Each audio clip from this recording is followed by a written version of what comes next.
Hey you guys, welcome back to another exciting episode, Sailor's Guide to Self-Reliance. Alright, now what we have here is a mess. Building something for someone. So we got an issue with these Duramax diesels, alright? And 05, 06, they really started to recognize that you need a lift pump, because the pump that's in the gas tank, I had the old one, I was going to show it to you, but it seems to have disappeared. I probably disposed of it. But, excuse me, basically, it sits in the gas tank, and it delivers the fuel to the fuel rail system. It's a PC3 pump. It's a vacuum, basically, but it's a gear drive vacuum system that builds up the pressure so it can be dispersed to the injectors. Now, what had happened was they discovered that it was causing the PC3 pumps and the injectors too much stress. So they came out with a few different products. This one in particular, AirDog, I like. It came recommended by a veteran friend of mine who owns another YouTube channel, and all he does is diesels. And I would love to give him a shout out right now, but we'll do that later because I can't remember his name. But anyways, well, let's look at it. I'll show you. The kit comes with everything you need, from the wiring harness tie-in to the new pump, everything you need. So let's look at it.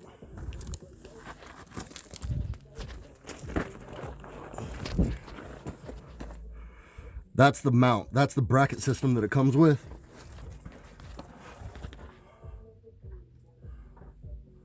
That first one is a moisture separator. You spin that knob.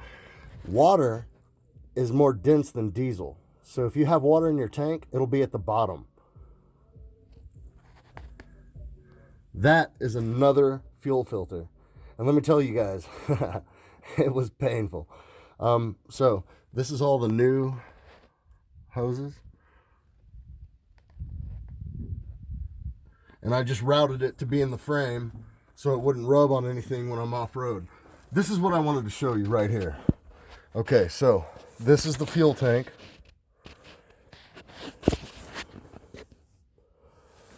This is the diesel fuel coolant system. All right. Now, it's not tied into the supply line. It is actually only the return line. So diesel fuel systems, those of you that are into this will know, they have a return valve. So that's why the semi drivers leave their trucks running, because it's actually sometimes more economical to just let them run than it is to start them, because all the fuel that doesn't burn at idling is filtered back into the gas tank. So basically what I did, I bought the Fuel Dog 150. That's 150 gallons per hour. It came with everything you need. Now, the tricky thing, I'm going to try to answer all the questions that you might have, but the tricky thing is I took the bed off, because this one replaces the stock fuel pump, basically. So the fuel delivery system, you completely bypass that system. So you're not tying in to that coolant system. That coolant system only cools the exhaust fuel in the return line. So when you're piping that in, that new pump, it goes straight from the fuel tank to the engine. Oh, it goes through the filters, obviously, but straight from the fuel tank through the filters to the engine, and it links up. Hold on, let me climb up here.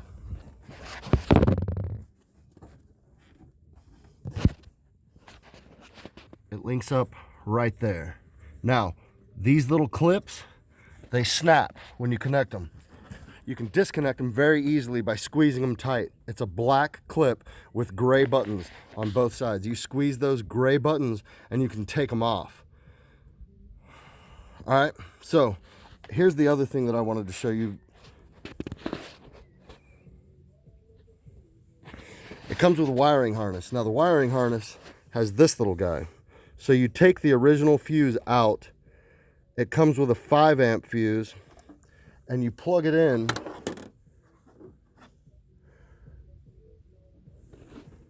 And you can see it here. You plug it in right there to the TBC ignition 1. You see that in the middle of the screen? That's what you want to tie into. So when I go in and I turn my ignition, that fuel pump kicks on and it starts pumping fuel. So when it does that, it's going to push out any air bubbles, any impurities, anything in your system that you don't want there. It's gonna push them out. Now, I bought a new fuel filter housing. This is where it started. This is where all the magic started to happen. Now, when I put that new pump on, it was so much pressure that this little guy just started spewing fuel. So I took 5,200 PSI JB weld and just caked it on there. I know, it's some backwoods country bumpkin BS, but if it looks stupid and it works, it's not that stupid now, is it? So I just wanted to show you and tell you that you do not tie the supply line into that coolant line. Now, the original hookup on the original system, that does, okay? You don't want to follow those lines. It doesn't work. We're having this conversation for a reason. So you've got this little, well, anyways, I'll put that back together. It's irrelevant. But I wanted to show you guys this.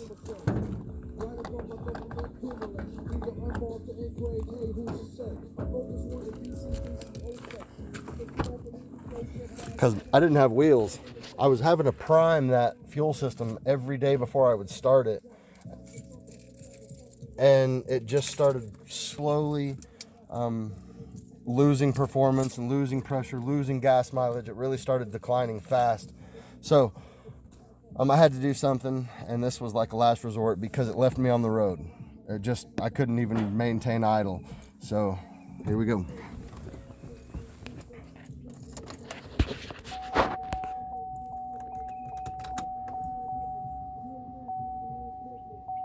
Okay.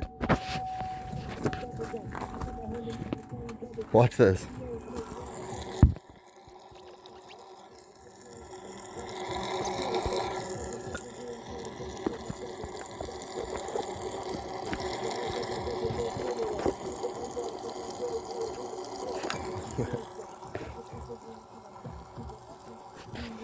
That's the return line. So all that fuel that's not being burned right now is getting pressed back in to the tank. So when you start a diesel, a Duramax, it should sound like this.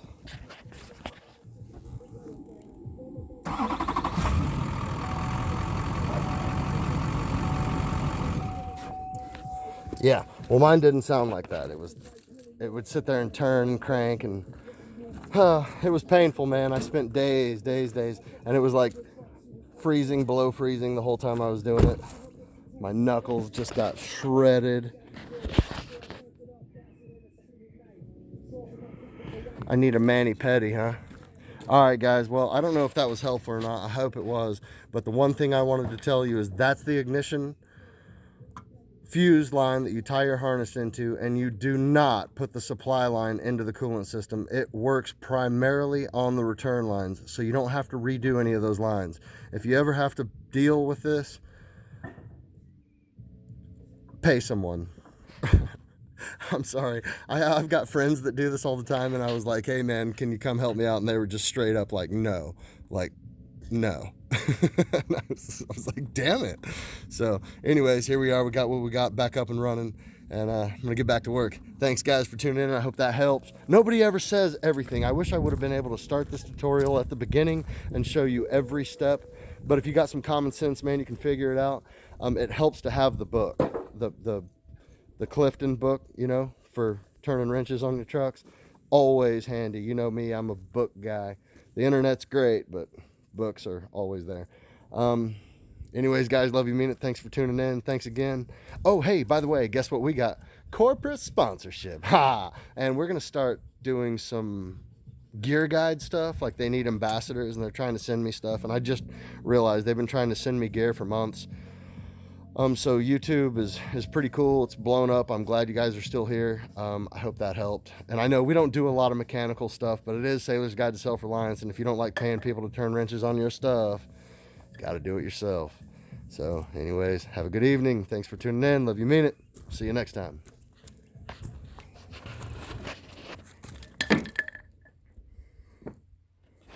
Stuff's not going to build itself.